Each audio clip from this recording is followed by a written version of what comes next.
Well, Dean, there's really only one place to start. What can you tell us about what happened with the incident at the end there with the goal disallowed?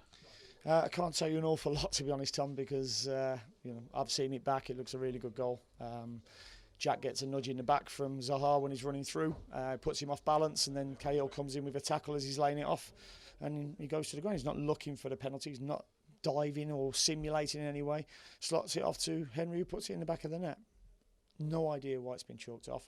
I'm sure the referee and his officials and the people back at Stockwell Park are the only ones who can tell us why that was disallowed today. Did you feel had that goal stood, it would have been a deserved point?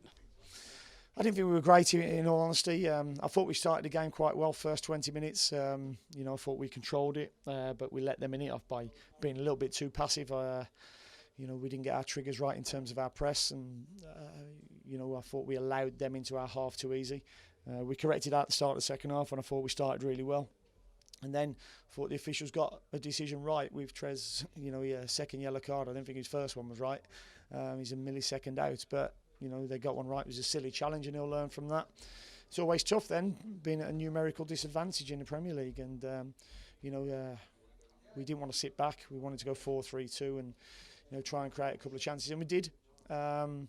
But we had to soak up a lot of pressure, and unfortunately it told for them.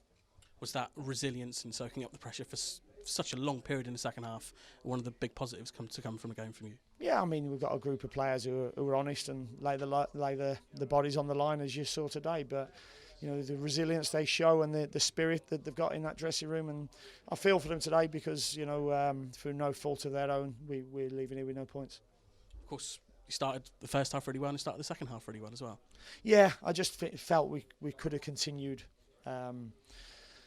our energy a little bit more in the first half. I thought we let them into the game, and that was a disappointing part for me in the first half. But we put that right at half time. In the second half we started well, but then we just get a silly free kick or a silly yellow card, and you're down to 10. International break now, is that coming at a good time or a bad time for you? It's a bad time because we're going on the back of a loss which shouldn't have been a loss.